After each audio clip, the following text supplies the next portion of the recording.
Halo semuanya, Assalamualaikum warahmatullahi wabarakatuh.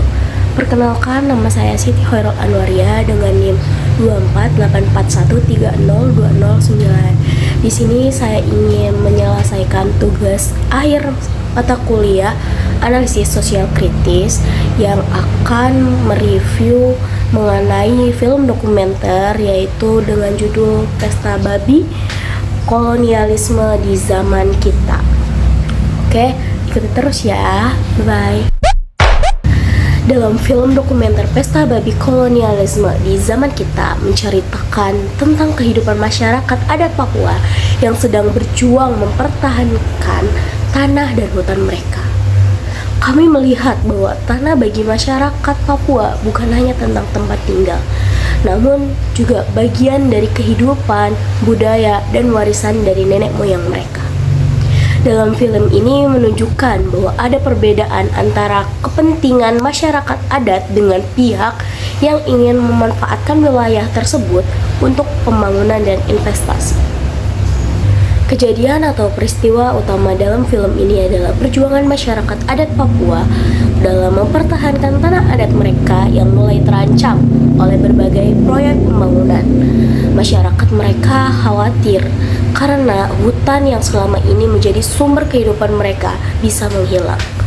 Melalui film ini, terlihat bagaimana masyarakat adat berusaha menyampaikan aspirasi dan mempertahankan hak mereka atas tanah yang sudah diwariskan secara turun-menurun. Aktor yang terlibat mengenai film tersebut yaitu yang pertama ada Frankie Woro. Frankie Woro merupakan salah satu tokoh masyarakat adat aktif Papua yang memperjuangkan tanah adat Papua. Ia berusaha menyuarakan kondisi yang dialami masyarakat dan pentingnya menjaga hutan untuk generasi mendatang. Yang kedua ada Willem Kimco. Willem Kimco juga menjadi salah satu tokoh yang menyampaikan keresahan masyarakat adat mengenai ancaman terhadap tanah dan lingkungan mereka.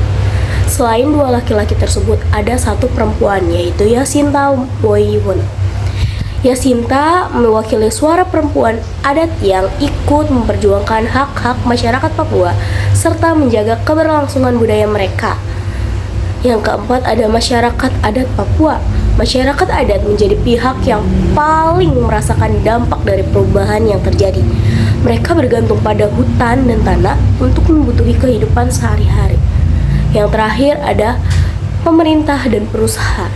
Pemerintah dan perusahaan memiliki kepentingan untuk menjalankan program pembangunan dan investasi yang dianggap dalam meningkatkan perekonomian daerah. Keinginan masyarakat adat termasuk Frankie Woro, Willem Kimco, dan Yasinta Moywen memiliki keinginan untuk mempertahankan tanah adat, menjaga lingkungan, serta melestarikan budaya yang sudah diwariskan oleh leluhur mereka. Sementara itu, pemerintah dan perusahaan lebih berfokus pada pembangunan ekonomi, investasi, dan pemanfaatan sumber daya alam yang ada di wilayah tersebut. Menurut kelompok kami, hal yang paling menarik dari film dokumenter Pesta Babi Kolonialisme di Zaman Kita yaitu cara masyarakat dalam memandang tanah. Bagi mereka, tanah bukan sekedar lahan yang memiliki nilai ekonomi, tetapi merupakan bagian dari identitas dan kehidupan masyarakat. Karena itu, ketika tanah terancam hilang, mereka merasa kehilangan masa depan dan warisan yang akan diberikan kepada anak cucu mereka. Dari film ini menunjukkan adanya perbedaan kepentingan antara masyarakat adat dan pihak yang ingin melakukan pembangunan. Di satu sisi, pembangunan dianggap penting untuk meningkatkan ekonomi, tetapi di sisi lain, masyarakat adat ingin mempertahankan lingkungan dan budaya mereka. Dari film ini, kami belajar bahwa pembangunan dan pelestarian lingkungan harus berjalan secara seimbang. Masyarakat adat perlu diberikan ruang untuk menyampaikan pendapat dan mempertahankan hak mereka.